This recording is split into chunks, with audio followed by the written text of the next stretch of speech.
अस्सलाम वालेकुम दोस्तों, कैसे हैं आप सब। उम्मीद करता हूं कि आप बिल्कुल खैरियत से होंगे। दोस्तों, पहले वीडियो में हम डिस्कस कर चुके हैं कि बाइनेंस में आप किस तरह से पैसे डिपॉजिट कर सकते हैं। बाइनेंस से पैसे डिपॉजिट करने के बाद मैंने आपको ये भी सिखाया था कि बाइनेंस से आप लोग किस तरह से पैसे निकलवा सकते हैं।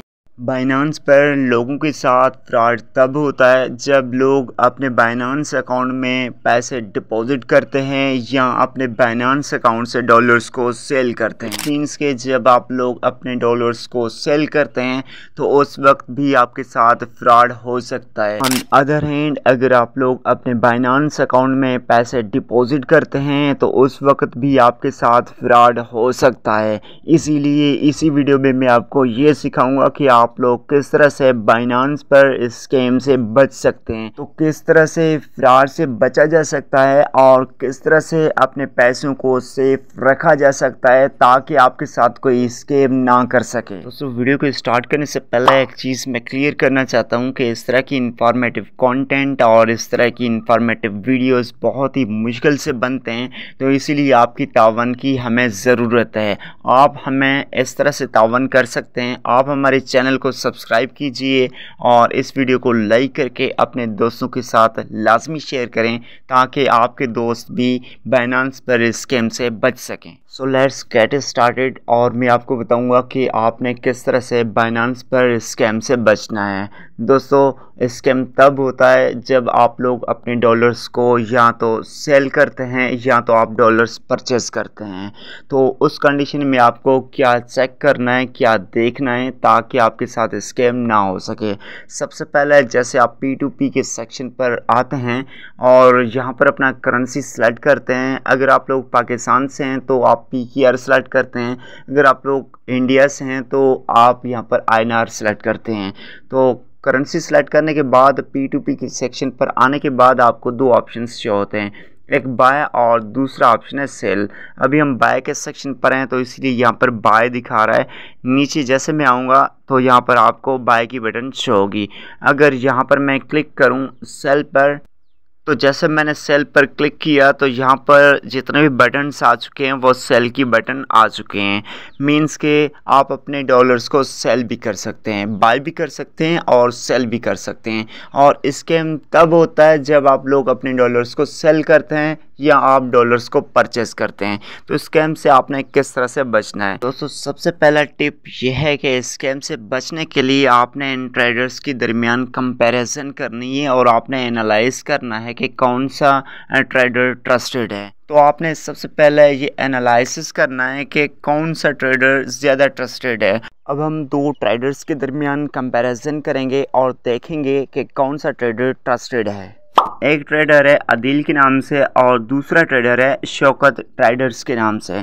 सबसे पहले हम ये चेक करते हैं कि इसने कितने ट्रेड टोटल किए और ये कितने ट्रेड टोटल कंप्लीट कर चुका है। तो यहाँ पर आप चेक करें, इसने 2439 ट्रेड किए हैं और इसने 7127 ट्रेड किए हैं। अब यहाँ पर आपने ये देखना है कि इन दोनों में से सबसे ज़्यादा ट्रेड किसने किया। तो आप देख सकते हैं कि 7127 ट्रेड शौकत ने किया। इट मीन्स कि शौकत ने आदिल से ज़्यादा ट्रेड किया, लेकिन उसके बावजूद भी आप कंप्लीशन रेट चेक कर सकते हैं कि इसने कम ट्रेड किए लेकिन उसके बावजूद भी इसकी कंप्लीशन रेट कम है। दोस्तों, कंप्लीशन रेट के हिसाब से आप अंदाज़ा लगा सकते हैं कि आदिल से शौकत ज़्यादा ट्रस्टेड है। सबसे पहले आपने एनालाइज ये करना है कि किसने ज़्यादा ट्रेड किया। अब यहाँ पर काफ़ी सारे हैं तो इनमें आपने ये देखना है कि किसने ज़्यादा ट्रेड किया और किसने ज़्यादा ट्रेड कंप्लीट किया और किसका कंप्लीशन रेट ज़्यादा है। तो व्यूअर्स, सबसे पहला टिप ये था कि बाइनेंस पर स्कैम से बचने के लिए आपने सबसे पहले ट्रस्टेड यूज़र्स फाइंड करना है। दोस्तों, ट्रस्टेड यूज़र फाइंड करने के बाद डील करने से पहले आपने अपने पेमेंट डिटेल्स को भी कंफर्म करना है। अगर आप लोग डिपॉजिट करवा रहे हैं तो आपने इस चीज़ का ख़ास ख्याल रखना है कि जो बाइनेंस का आईडी आप उनको दे रहे हैं वो ठीक है या नहीं। इन केस अगर आपका बाइनेंस का आईडी गलत होगा तो आपके डॉलर्स वो आप तक सेंड नहीं कर पाएगा और आपके डॉलर्स कहीं और चले जाएंगे।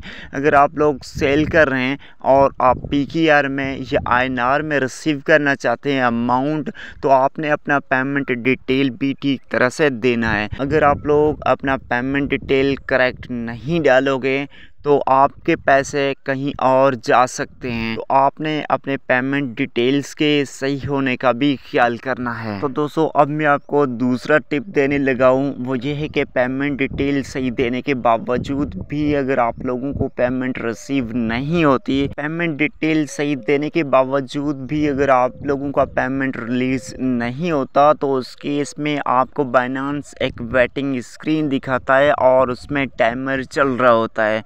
तो उसके ऊपर आपको एक मैसेज का ऑप्शन शो होता है। सिंपली आपने उस मैसेज के ऑप्शन पर क्लिक करना है और जिसके साथ आप डील कर रहे हैं सिंपली आपने उसको मैसेज करना है और आपने उनको ये बताना है कि भाई मेरा पेमेंट सेंड कर दो।